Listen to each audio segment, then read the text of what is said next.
Thank you for visiting ChristopherMedia.net. It's a new year, and with T-Mobile, it's not about how far apart we are. It's about how close we can be. So we're bringing out our best deal. Right now, get the iPhone 12 on us on every single plan with eligible iPhone trade-in. So I can FaceTime with my sister in Savannah. That's right, the iPhone 12 on us on every plan. All on America's 5G leader in coverage. T-Mobile. With 24 monthly bill credits and a new line plus tax. If you cancel, credit stop and balance on required finance agreement may be due. Contact us for well-qualified buyers. Qualifying consumer plan required. See coverage and offer details at T-Mobile.com. Christopher Media, let's make some noise. Welcome to Beer Nuts, a weekly excursion into the world of craft beer. Brought to you by MichiganBeerGuide.com. And now, here are the Beer Nuts. Welcome to Beer Nuts, number 124. I'm Chris. I am in Garden City, Kansas.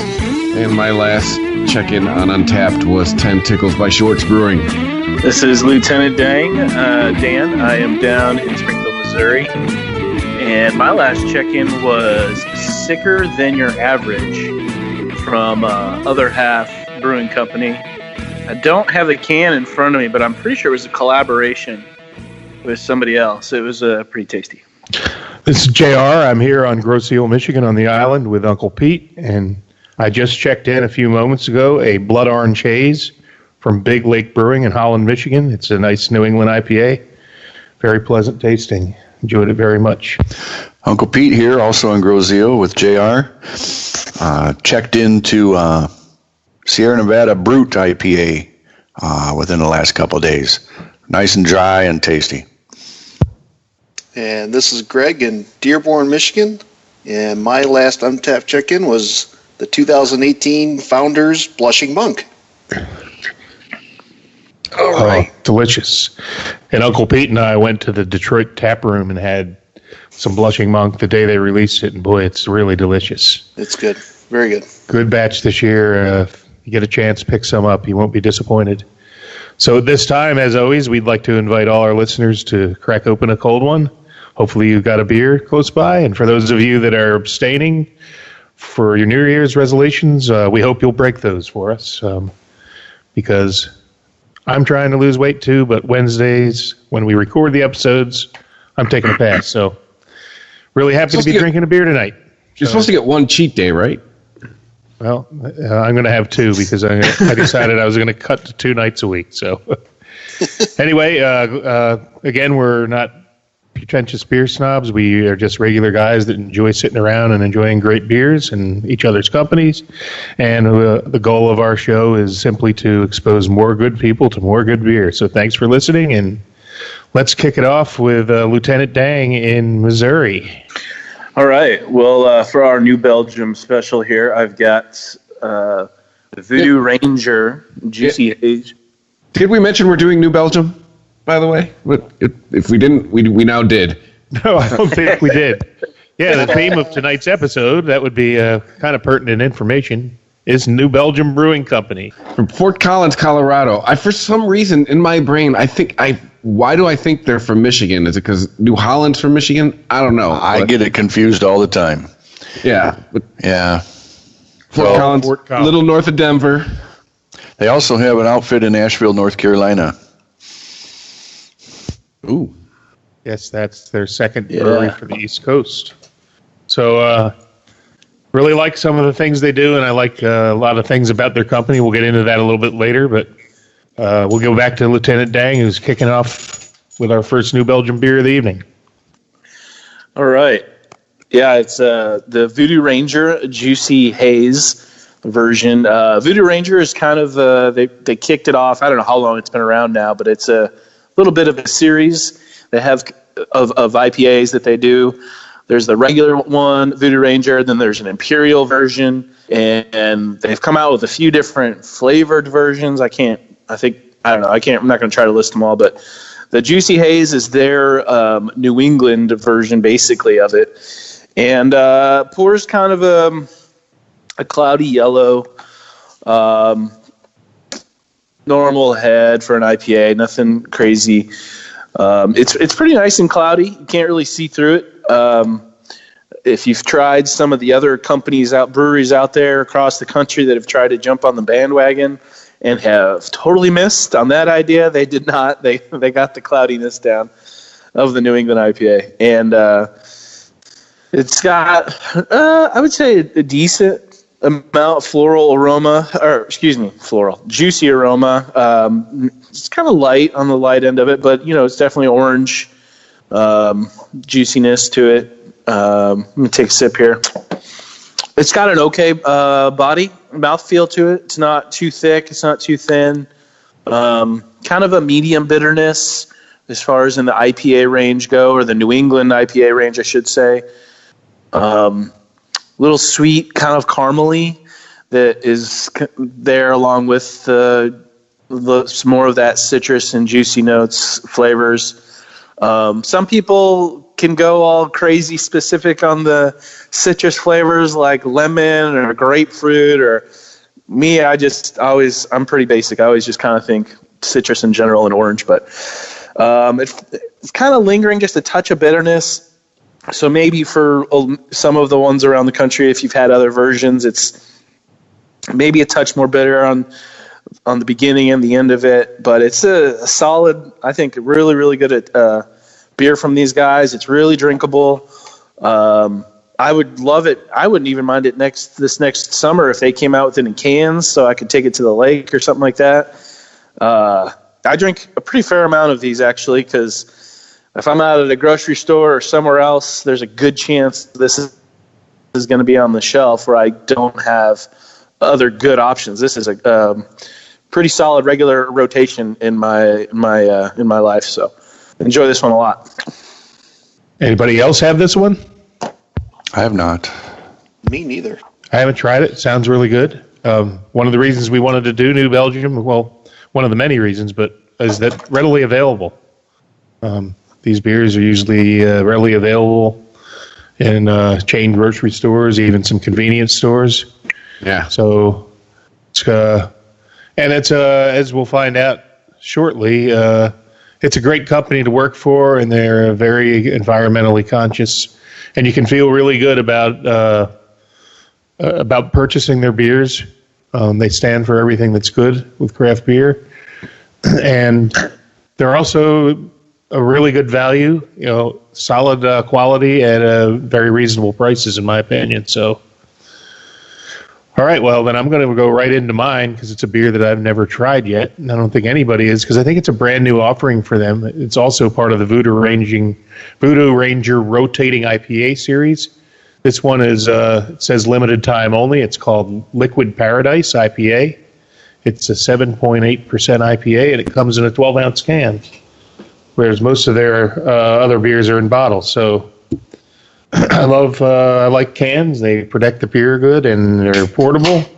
So I'm going to pop one open right now, and Uncle Pete and I are going to check this baby out. Here you go, Pete. All right, so I got a nice, real healthy, nice snow white foam head, about one finger. The beer itself is very clear. Certainly not a hazy by any of it. It's completely clear. A few bubbles in there. It's like a golden. It's more golden than orange, so it's kind of straw golden. So let's take a whiff of this. Not getting a whole lot of, not a real strong aroma, but you can get some nice tropical fruit notes. Nice little, not overpowering hops, but a nice, pleasant, fruity hop aroma. So let's take a taste. Oh yeah, really nice hop profile here. It's not overly bitter at all. It's more tropical fruits to me. The description on the website says they use Mosaic, Incognito, Azaka, and Cascade hops. It says Liquid Paradise boasts a melange of tropical notes to create a delicately bitter and extremely aromatic IPA. Well, it could be maybe I just don't have the nose tonight. I didn't get a whole lot of aroma on it. But it's very, I could crush this. It's a very easy to drink. If there would be any flaw in it, to me, is not a lot of carbonation. There are a few tiny bubbles in here. It's not a real foamy one, and I poured properly.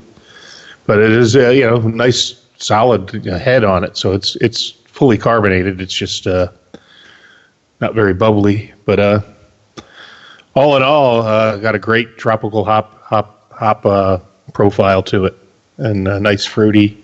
It reminds me more of a West Coast, like a California style IPA. Pete, what are your thoughts?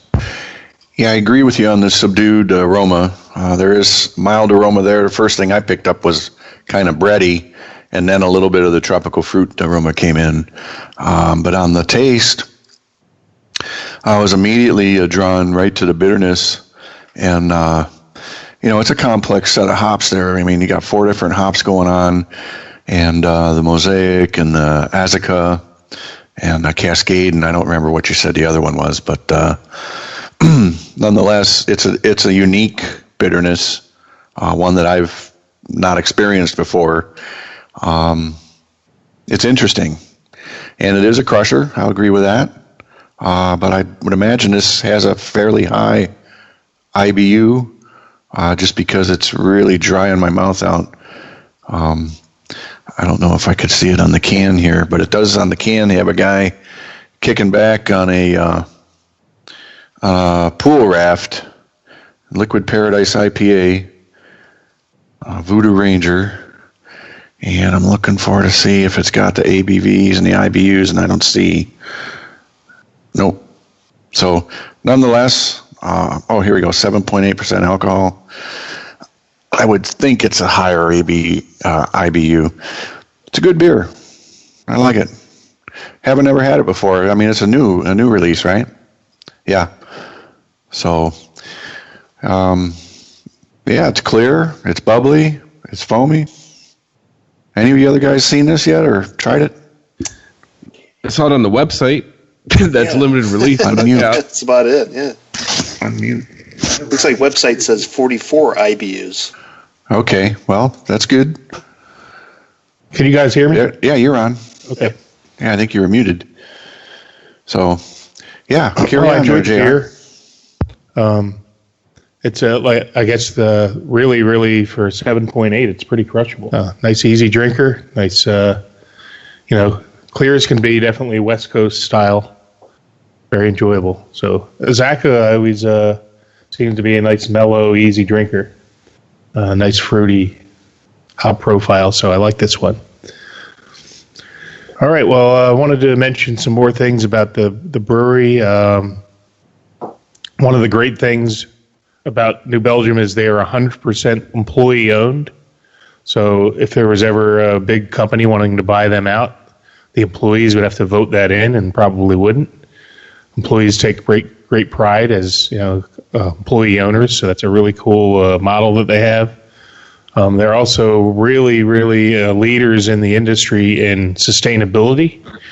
Some of the things they do to promote, they do a lot of things that help climate change. They're reduce greenhouse gas emissions in the brewery. They use solar panels, process wastewater. They recapture and repurpose heat by burning methane.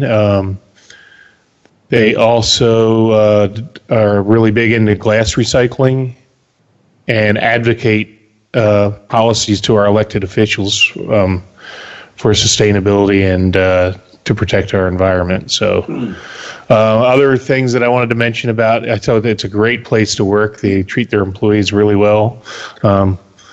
100% employee owned. Over $16 million have been donated to nonprofits by the company.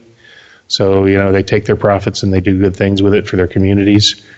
Outside Magazine's Best Places to Work, first wind-powered brewery in the United States, first carbon footprint study for beer. I could go on and on, but they're 12% of hops salmon safe certified. That's a new one. So just, they co-founded the Glass Recycling Coalition. They care about our planet. They care about our resources, and it's just a great feel-good story. And it's always good to support a company that takes care of their employees. So you can go on their website, and they have a whole sustainability report.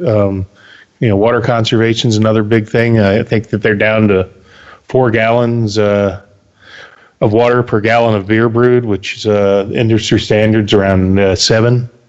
So they found ways to, conserve the water that they use.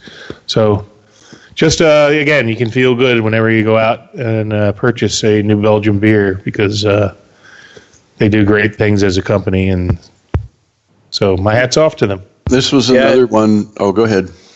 I was just going to say, if you get a chance to head out there, for sure, plan an hour or two to go to there. It's in Fort Collins, and there's a million other breweries there now, but it's a super cool place. It's big and beautiful. They got a lot of things to look at and do. Their employees get a bike. I think it used to be every year. I don't know if that's still the same. They come out with a new Belgium specific bike, and it changes every single year. So every bike is unique. So that's kind of a big collector's item. And then I can't remember if it's after 15 years or 20 years or something like that of employment with a company, they give you a free trip to Belgium, and you kind of get to pick what you want to do. At least that's the story I was told when we were out there. Like, oh gosh, that's been like a long time ago now. I don't remember how many years, 8 or 9 years ago, but it's definitely worth the trip to take some time. And if you live locally, they have good, fair prices in the tasting room, great growler deals. I had a buddy that used to live in Fort Collins, and it's a cool spot for sure. Yeah, it sounds like a great destination. And I was going to say, just back in the history of this particular brewing company, again, started with a home brewer. In the late 80s, the guy visited Belgium, happened to be riding a mountain bike with fat tires, comes home, takes a couple years and starts, really kicking off with the home brewing in the basement. And the first 2 brews that he made was a brown double and then an amber that they called Fat Tire. So from there, boom, right? Fat Tire just took off. And, ambers, who's big on ambers? Not too many people, but Fat Tire really set the mark in the amber section of the beer aisle. So, after that and all that growth, and it, moved on to employee owned, like JR was talking about. I mean, that's all good stuff. I mean, it was a great vision. And I think they realized, after not too long of having a lot of success, it's like, hey, we need some help. How do we get some more people and put this on top of some additional shoulders? So good for them, New Belgium, and thanks for kicking out some really good beers. If they're employee owned, the employees know what they're doing because they're, like we said earlier, they're available everywhere. So good for them. Absolutely. And if there's one beer that I don't think we have on the show tonight that was always a favorite back in the days when Fat Tire was the big thing and everybody knew about Fat Tire, don't sleep on their 1554 Black Lager. I'm very disappointed that I didn't think to bring one for the show to review, but trust me, everybody out there, it's a nice chocolate malts in the Black Lager. You wouldn't even know it was a lager. It's delicious. So give that a shot sometime. I got to say, the one thing I miss about them is I miss Rampant. It was such a great, dry, crisp, like West Coast classic kind of just great drinking Imperial IPA that you could pick up everywhere, and it was always at a good price. Voodoo Ranger is good, but for me, I pick up a little bit of floral notes on the back end of it that don't always hit me perfectly. Man, I miss Rampant. It was always dry. You could crush them in for like an 8% beer or whatever that beer was, but I wish they could have done both of them. I don't know why they had to get rid of Rampant, but I'm sure their bean counters have their reasons. Yeah, and we have done shows in the past. We did the show on Old Dog, New Tricks, where if you just become stagnant and don't change things up, you become irrelevant. And I would have to say, with all the IPAs on the market, maybe Rampant sales were probably struggling.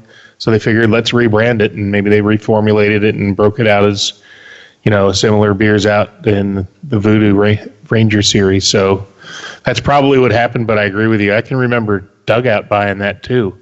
He's like, gosh, this is like a, $9.99 six-pack of great double IPA here that's fantastic. And I know I've bought a few sixes in the past, but it's a victim of the craft beer explosion, most likely. But I wish they had it too, Dan. Good point. One of them beers that ends up in a variety pack just to get rid of inventory. You never know. If we make enough noise, maybe they'll do an encore. All right, I think you're up next from the Heartland. Yep, and we're just rolling through this Voodoo Ranger series because I have the Imperial IPA. This comes in at 9%. It is 70 IBUs. Reading from the bottle here, a rare blend of choice hops creates an explosion of fresh-cut pine and citrus flavors for a complex, rich, and delicious finish. Not gonna lie, I've almost finished this beer, but I poured it, and kind of like the same description as yours, JR. I mean, it's clear, it's golden. I got a nice little, I got a nice foamy white head that's not too thick, not too thin. It's just kind of hanging out on the top of my beer. Putting your nose into it, I mean, I'm getting all of that citrus. The website tells me I should be smelling strong pine followed by citrus, but maybe I'm getting over a cold, but that's all I'm getting. I'm getting maybe a little bit of floral aroma, but it's pretty citrusy, like grapefruit, kind of orange. Let's drink some more because it's good. Yeah, nice medium mouthfeel, like straight down the middle, and then it's sweet at the beginning. And then the bitterness kicks in right at the end. This is kind of similar to yours, JR. This is a very West Coast-ish IPA. I'm not mad I have 5 more of these. And yeah, coming in at 9%. You only need a couple at a time, if moderation is your goal. But yeah, I mean, the Voodoo Ranger series, from Dan, JR to this one, I mean, it sounds like you're going to like anything you pick up. If you're an IPA guy or person or whatnot, pick this up. You're going to like anything in the Voodoo Ranger series. But yeah, the Imperial IPA, got this in the spirit of Dugout. You see it, check it out, buy it. You won't be disappointed. Yeah, I'm glad you like that one. I mean, I like a good double. And they're just efficient. Yep, sounds very much like the one I had, maybe just a little stronger. Mm-hmm. Yeah, I mean, I think I tasted this and instantly I just thought of the Northwest, like immediately. Like this is a beer you'd get up in Oregon or up in Washington. ChristopherMedia.net. What makes hardwood flooring so special? The way light reflects off its knots and grooves? Or the way it stays warm and inviting, even for hundreds of years? Is it the unmistakable texture beneath our feet? Yes, probably all that stuff. And you can get it all in hundreds of varieties and colors at LL Flooring. Need help choosing a beautiful new floor? Use Picture It, our online visualizer, to see our floors in your space. Only at llflooring.com. ChristopherMedia.net. So I believe next up, Uncle Pete, it's your turn. All right. Well, I was going to do just a brief hipster-tipster lead-in before I do my beer. As we know, the government shutdown is launched into its 3rd week here and, everywhere in the U.S. But there was a thing that came across my radar from overnight that Stephen Colbert did a little skit on his show where they tried to explain the impact of the shutdown with the help of some beer. And he used a number of various beer bottles and the labels on the beer to explain the nature of the shutdown and how absurd it is. And I'll give you a couple of clips from it, but he must have gone through about 17 beers sliding across his desk as he told a little story. And, the shutdown could be impacting, or it is impacting, craft beer across the country, particularly in regards to getting approval for new beer labels. I guess there's part of the government that manages that, and they're furloughed, so, a lot of breweries can't get their beer labels approved, and thus they probably can't get them packaged and shipped. So anyway, to move on, Colbert had said, quote, it's been almost 3 weeks and I am still pissed about it. And he was holding a bottle of Amstel Light. And then he says, the whole time Trump's head has been up his own hiney, as he revealed a bottle of Heineken. And then he ends his rant by saying, now, of course, there's Stella chance that we can turn this around, because I have a feeling that pretty soon that it's going to be Mueller time.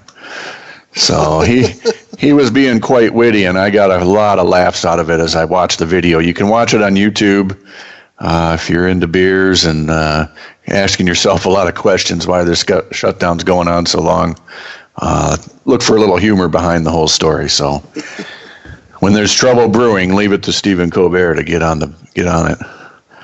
Well, just to elaborate on the label fiasco, is the dreaded federal arm of government that's responsible for approving labels is the TTB, which is the Tax and Trade Bureau.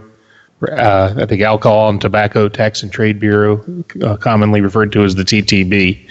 And because they're considered non-essential employees, at least to anybody that doesn't drink beer, they are affected by the shutdown. So that's where we're at, and a lot of breweries are sitting on beer that they had hoped to be selling by now, and they're saying, what are we going to do, throw this away? I think pretty much you can still sell it at your tap room. I think it's just packaged beer that it is affected, but it's still a nuisance, and it's still adversely affecting the flow of our favorite craft breweries, and so we really like to get this thing behind us and get the breweries back in business. And so I saw one of my Twitter friends posted something. If you have a chance to, if you know of somebody affected, their job's affected by the furlough, buy them a locally brewed craft beer. Then you help everybody. You help your local craft brewery, and you help that person that's waiting on their paycheck. So that's my advice to everybody to get through this. Patronize your local craft breweries, and if you know somebody affected, buy them a beer. When the TTB can't get out their TPS reports, I guess we're going to be lagging for some good craft beer. All right, what I've got is a New Belgium Oakspire Bourbon Barrel Ale. This was a limited edition collaboration between New Belgium and Knob Creek, the Knob Creek Bourbon. Oakspire is a unique bourbon barrel ale aged with bourbon-steeped oak spirals and char from inside the barrels. And this is kind of an innovative thing. I think New Belgium, I don't know what else they've struck out on before to try to do some barrel-aged stuff. Nothing that crosses my mind immediately, but not to say there wasn't. But this is a 9% ABV, and I'm going to try this out here. I'll pass it over to JR and let him get a handle on it. So let's see what we got going here. Okay. Boy, it pours a really nice brownish copper color with an off-white head, kind of a really light tan color. Very well carbonated. It's got nice lacing. Boy, the aroma is really something. Lots of vanilla and caramel. Definitely some bourbon aromas in there. But I get like burnt sugar, caramel, vanilla kind of an aroma. Very pleasant aroma, different than anything I've had recently. Wow. Boy, is this smooth. Very smooth and nice body on that. Malty. Not an overpowering bourbon effect by any means. It's got a nice sweetness to it. Not very complex at all, but it's very smooth, not bitter. It's very low on the bitterness. It's got a really pleasant flavor. I'm trying to pick out, it's just the sweetness in there, and I get some wood. Yeah, it's creamy and kind of vanilla-y, and just a very pleasant, smooth drinking beer. I mean, this is kind of a surprise. I thought it was going to be much more impacted in terms of alcohol and heat, and also bourbon, but it's got a really nice balance in there. What do you think there, JR? Yeah, I get a lot of toffee. It reminds me of a Heath bar. You get that nice vanilla toffee flavor. It kind of reminds me of a cross somewhere between a brown ale and a Scotch ale. Maybe a little bit lighter than a Scotch ale. It's not really like a wee heavy, so it's but it's not really as dark as a brown ale. So, but it's got that same flavor profile. The vanilla, the toffee, the a little bit of wood from the barrel, I imagine. And there's a nice solid bourbon presence, nothing overpowering, but there's barrel there for sure. It's pretty pleasant. I mean, it's not anything you're gonna be given 5 stars or anything, but as far as an easy to drink and flavorful beer, it's got pretty much everything you could ask for. I mean, for the price point, it's a pretty enjoyable beer. And normally, when you get a bourbon barrel beer, it's a much darker base stout or a porter. This is a little bit lighter than that, and there's nothing wrong with that at all. Yeah, I was reading up on the ingredients. They use pale malt, Munich, caramel 80. Rye and roasted barley. So there was a video online that I watched earlier regarding this beer, and they had talked about how this was more of a rye ale as a base to kind of complement, a lot of the bourbon, distillers tend to use a rye-based mash to generate, and distill into the alcohol for the bourbons. And it's kind of a high calorie, 260 calories for a 12-ounce bottle. They use nugget hops and HBC 472 hops, whatever that is. Maybe it's an experimental thing. I don't know. But low hop bitterness, actually, 20 IBU. And, the oak spirals and char from more than 4,000 used Knob Creek bourbon barrels. And if you watch the video on New Belgium's site about this beer, you'll see at the Knob Creek facility, they're emptying the barrels. And a lot of char does actually come out of the barrels when they dump. And JR and I have both had used bourbon barrels for our homebrew in the past.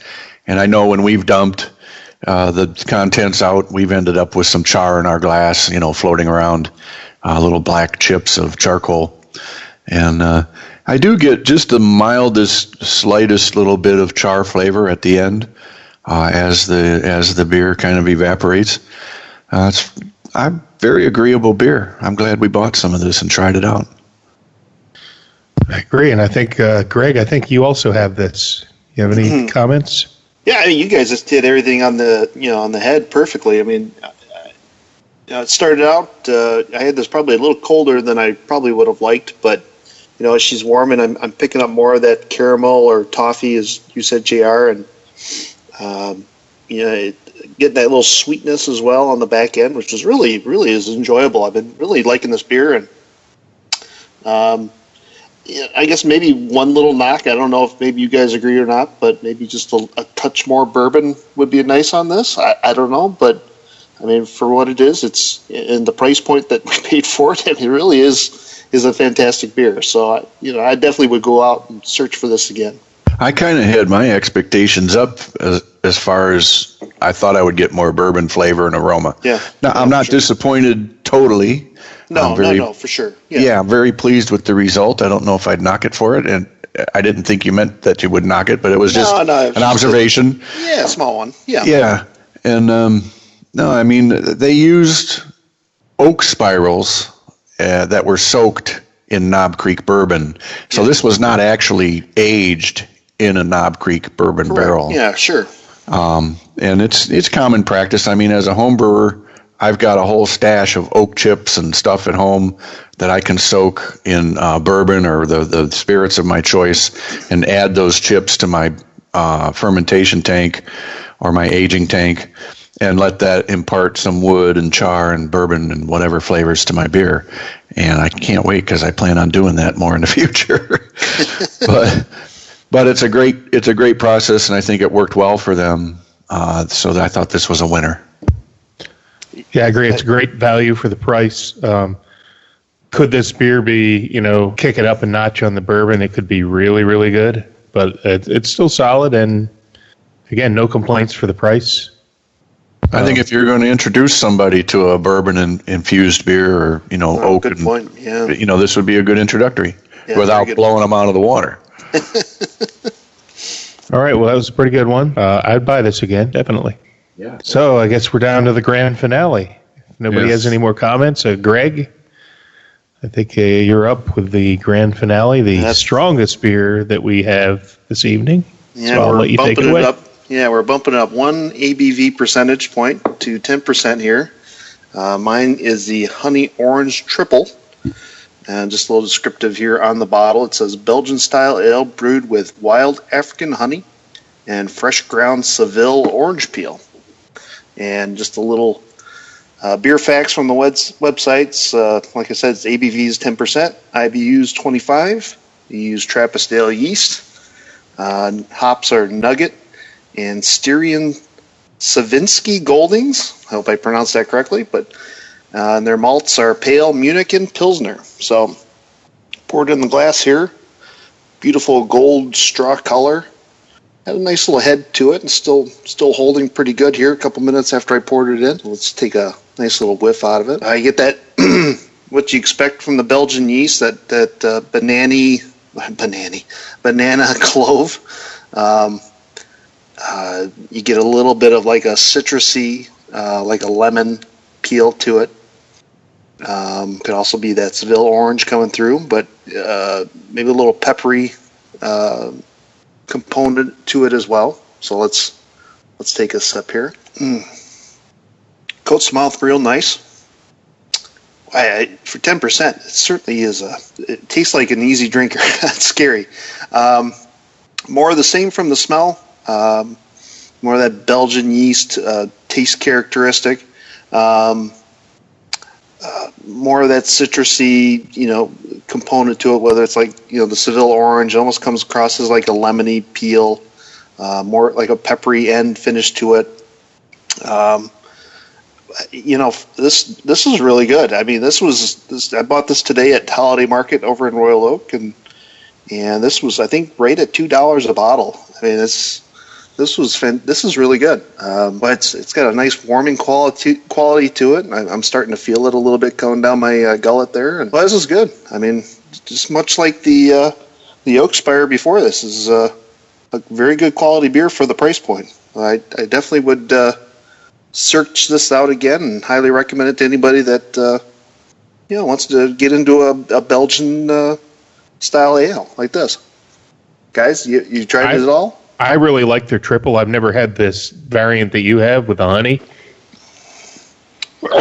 I'm picking up a little more sweetness from it too. I think I failed to mention it, but there is definitely a nice little sweetness from the honey I'm getting too. More and more a sip of it, but this is really good. I'd love to try it. The old triple that they used to have on the shelf had a rooster on it. I don't know if they still make this or if this replaces that, but I know that I always enjoyed their triple. And I've already mentioned the other thing. The other beer I always enjoyed is their 1554 black lager, dark lager. So I highly recommend that one. I know I had a picture that I put on our Beer Nuts production team memos that I think that's where Lieutenant Dang saw the Rampant and said, boy, I wish they'd bring that back. So I'm going to pull that up. And just wanted to see some of the ones. I guess they're staying relevant and upgrading packaging and changing things around. So maybe that's what they did. They took that boring old triple that's been on the shelf for a couple of years and added a few to it to make it relevant. And there's nothing wrong with that. That's what you need to do to survive in today's environment. People want something different. I mean, we're living in a world of Untapped where everybody relishes their unique beers that they have reviewed. I know one guy that has over 10,000, and when he goes to pick a beer, all he wants is something he's not had before. And there's a lot of people out there that's kind of a sidebar on what's occurred with an Untapped. But this is the way the industry's going. And hats off to New Belgium for taking some of those styles and spicing them up. Maybe that's why there's no more Rampart, and it's just evolved into a Voodoo Ranger selection. But hey, they're still around. To recap some of the themes from tonight, their beers are good. They're affordable. The quality's there. Great company to work for. Great sustainability record. They care about our environment and give back to communities that they sell their beer in. I mean, what more could you ask for really from one of the larger craft brewers? Yeah, can't beat it. So hats off to New Belgium Brewing. I really enjoyed most of the offerings tonight. We were very well received. I know I'm still enjoying my glass of Oakspire here, and I'll continue to patronize these guys, and it's always good. Like, sometimes you're in a bind and you don't have a chance to go to a craft beer store with a huge selection, but you can always find a solid offering from this brewery in just about any average grocery store, or even I even see New Belgium beers offered in the 7-Elevens around here. So, what's not to like? It's good to have these guys around, and I hope they're around for a lot longer. So keep buying their beer. Amen. Here. Yeah. All right. Anybody else have anything to add? So if not, we're going to go to Mexico with or without a wall. If you if you go to Fort Collins, you can go to New Belgium, and you can. It used to be, anyways, before. I mean, hopefully it's the same. You can check out and just use one of their bikes. They keep bikes there for you to use. You can cruise through Fort Collins and then come back to the brewery. Pretty sweet gig. Man, this place sounds super cool. I was just in Denver right before Christmas too. Oh well. What are you gonna do? One of the things I always associate with New Belgium is the bicycle, because when I used to work for Newcastle on the Las Vegas market, one of my competitors was New Belgium. Fat Tire is kind of another dark beer, but man, they really did a good job with getting those bicycles out in the trade. You still see them in bars and restaurants hanging from ceilings, and they've done charity giveaways with them. But it's on the Fat Tire label, so that's kind of like their motto is the bicycle. And I'll always associate that brewery with biking and fitness and just everything that's right about craft beer. What we've discovered tonight. Yeah, absolutely. And they've got a badass Airstream they tour around the country in the summertime as well. Can't be as badass as my RV trailer, man. And I toured around the country too. Although if it's got taps sticking out the side and there's beer coming out of it, that's pretty badass. I would like to see that. That would be pretty cool. Maybe you should get naming rights. I wanted to do that. I wanted to make a kegerator out of my fridge on the outside, because I got an outdoor kitchen on mine. Okay. And I got a fridge out there, and I was going to put a tap on the side and convert it. My wife's like, no way. I mean, there's a price for everything. If you get a craft brewery to paint on the side of your, nice, how about a big New Belgium logo, and maybe they'll throw you a bike. You can put, his and her bikes for you and Cindy, and there you go. You got the New Belgium sponsorship. Oh, sorry. The only name going on the side of my trailer is Uncle Pete's Home Brewery. That's what it's going to be. I was going to say Uncle Pete's Pull Pub. Well, all right. These have been some great beers. And as we finish these up, I guess it's time to go to you, Chris, to thank our listeners. And listen, please reach out to us and let us know what you want to hear about. If there's a beer you want us to review, let us know. Send us beer. We'll always review it if you send us free beer. Other than that, we really enjoyed this episode. Little spoiler for next episode, we'll be doing Belgian style quadruples. So look forward to some strong quads. We'll be sleeping well after doing the next episode. So thanks for listening. Chris, take it away, and then I'll take it back to Mexico. We are at Beer Nuts Podcast on Twitter. You can find us on Untappd too. I believe it is Beer Nuts Podcast. Just search for Beer Nuts Podcast. We're probably the only Beer Nuts Podcast on Untappd. We're on Instagram. Make sure to show us what you're drinking at Beer Nuts Podcast. You can email the show, beernutspodcast@christophermedia.net. Other than that, JR, I believe it's time to go to Mexico. And you can also listen to us on Spotify, I heard. Oh, that's right. I forgot about that. Yes, we're on Spotify now. Because that's sweet. Yeah, because that's where everything is now. Review music podcasts. We're on Spotify. So hey, you can even, when you get in the shower, put the show on Spotify and get that shower beer in the shower and there you go. You could do an episode on shower beers. Is that what you're trying to say? Hey, why not? There we go. That's an idea. Why not? I'll do that from home. Okay, I ain't coming over. Yes.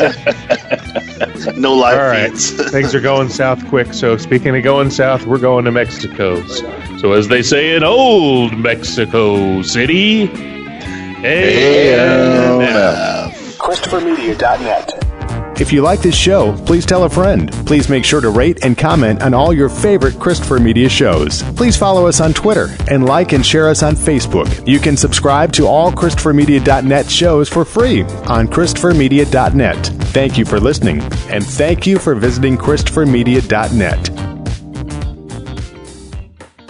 Thank you for visiting ChristopherMedia.net.